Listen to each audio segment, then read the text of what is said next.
Welcome back, gorillas. Today I want to protect you boys. I want to make sure that nobody is manipulating you. So these next 5 laws of power from Robert Greene's book, The 48 Laws of Power. Now this is a book that was banned in prisons in America because of its ability to manipulate people once the reader had read these rules. So I've picked out the 5 most manipulative laws of power, not so you can manipulate people. You can if you want to, if you're a bit dark like that, you can, but more so you can protect yourself against manipulation. Because as a young man, before you've gained much wisdom, there's many opportunities for people to take advantage of you. So I want you boys to be protected. Before we get into this video, today we have a sponsor. And it's actually the first sponsor we've ever had on the channel. I thought it would be fitting because the majority of my videos I make using Loom. So for all of you that have been asking what software I use, it is Loom. That's what allows me to put the circle of me on the screen, and it also allows me to have this screen share in the background. So it's a fantastic piece of software. It's the best screen recorder for Mac, Windows, Chrome, iOS and Android. It's quick and easy to install, and it's actually free. So if you boys want to check it out, I've got my own link, personalized link, down in the description. Go and check it out, download Loom, let's get into it. Use selective honesty and generosity to disarm your victims. When you first meet someone, be very careful about how they first present themselves, because your first impression of them will be lasting if you don't understand this rule. So how con artists would use this is when they first meet you, they would be very honest, or maybe offer up an honest truth that they didn't have to give you, or they would maybe give you something that was very, very generous. And then in your mind, you now think of this person as this amazing, honest, generous person, and they can then use that to deceive you, lie to you, and take advantage of you in the future. This law was used to swindle Al Capone, the great Al Capone, big gangster, by Victor Lustig, a notorious con man. So he went to Al Capone and said, look, I need a $50,000 loan. If you give me this loan, I'm going to double it in 60 days, and I'm going to bring you back $100,000.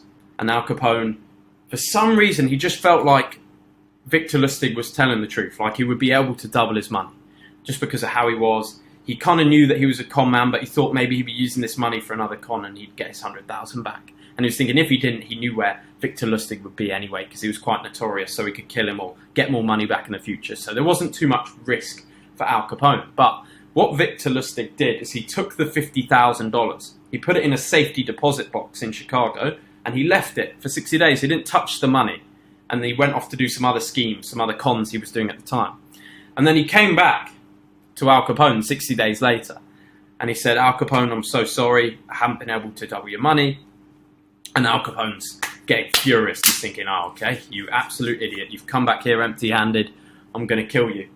And then he takes the $50,000 out of his pocket. And Victor goes, yeah, I'm so sorry. I haven't been able to double your money. Here's your original investment, your $50,000 back. Again, just my apologies. I couldn't double it. The con didn't work, but there's your $50,000. Please have mercy on me. Don't kill me. And Al Capone was taken aback. He was like, this guy, he had my $50,000 and he's not robbed me or taken it. And he was so surprised. He was like, yeah, I was hoping the con would work so I could have some money as well, but in the end it didn't. So there's your $50,000. And he goes to leave. And Al Capone turns around and says, well, come back, Victor. Here's $5,000 just for being honest. Thank you for bringing the money back, and I hope that helps you out. Now the thing was, the $5,000 was all that Victor wanted the whole time. And he used this honesty with a gangster where he's used to being ripped off. Because he thought he'd lose the whole $50,000, when he got all of that back, he felt generous enough to give Victor the $5,000. So I thought that was a very interesting story of how that was used on the great Al Capone. Make sure it doesn't get used on you. Learn to keep people dependent on you. To maintain independence, you must be needed and wanted. The more you're relied on, the more freedom you have. If you make people depend on you, they can't get rid of you. So this is one to use actually if you are going to be working for an employer. So if you can do a certain job for an employer, there will come a time where that employer finds somebody younger, smarter, better at the job than you that will do it for less money. The only way that you can keep that job is by having something that the other person doesn't have. So I would recommend to anyone getting into a new business to learn so much about the business they go into and the intricate runnings of the business, and do so much, but don't teach it to anybody else, that the business cannot run without you. So a lot of people high up in businesses, that the business does not function without them. They can demand the salary they want because nobody knows what they're doing and how they do it. So it's a very key rule. If you are going to be working in employment and you want to make that fruitful, you can actually learn multiple things outside of your job description that you help out with, that you don't teach to other people, that keep the business running smoothly and allow others to depend on you. When asking for help, appeal to people's self-interest, never to their mercy. It seems weird when you go up to somebody and you're asking for something to think about what they're getting out of it, but it's absolutely necessary that you switch things this way. I've been doing this for years. If Mum's watching this, I'm sorry, Mum, but I'll give an example of how I use this on my own mother. So when I first wanted to drive a car, I didn't want some terrible car. I was just a bit greedy. I was a little kid, I was a bit greedy. My mum and dad were going to get me my first car. So I said, Mum, I can't have one of these shit boxes, one of these terrible cars. What if it crashes? I'll be smashed to smithereens. And my mum was thinking, oh yeah, he is right. These older cars, they're really not that safe. And I said, well, Mum, I found a very reliable car that is going to keep me safe. Because that's my mum's self-interest, me being protected.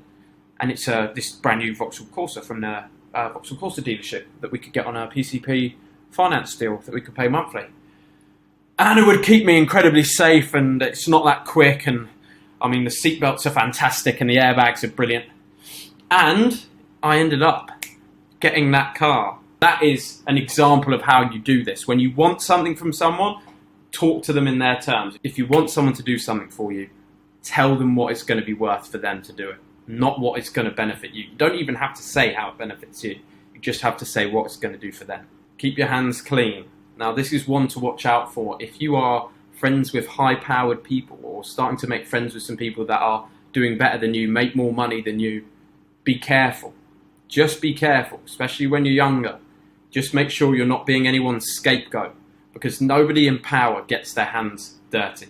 So if you want somebody beaten up, if you want something stolen, if you want something done for you, the most powerful people in the world have always used scapegoats. They've used weak other people, weak, poor people usually, to go and get things for them, so that if they get caught, they go to prison, not the big powerful person. So be careful when you're young. If you're hanging out with someone powerful and they're asking you to do things that you don't think you should be doing, you could be their scapegoat. So be careful about that. Make your accomplishments seem effortless. Now, this is something people will do, and it's quite a sneaky trick. You might have asked someone before if they worked hard to get like a grade on an assignment at school, or if they worked hard towards their business, and they just sort of nonchalantly brush it away and they go, oh no, it was easy, it just came naturally, didn't have to do anything. That is normally a lie, because nothing in this life comes easy without hard work. But what it will do is dishearten your enemies. So you might have found if somebody is getting like 100 out of 100 on a test that you had to study really, really hard for to only get a 70, that's going to completely destroy your will and dishearten you, which is good for him, but not good for you. So be careful. If somebody tells you something was super easy and you're thinking in the back of your mind, well, no, that would take a lot of work to get the way that you are. It probably has taken a lot of work. They're just using this trick. They're trying to make their success seem natural. They're not revealing their tricks to you. They're not revealing how hard they work. So they're trying to dishearten you. They're trying to dishearten a potential enemy. So boys, there's the 5 most manipulative laws of power. Use them for good or use them for bad. The choice is yours. But I will see you boys on the next one. Wabba! Wabba! Wabba! Wabba! Wabba! Wabba! Wabba! Namaste.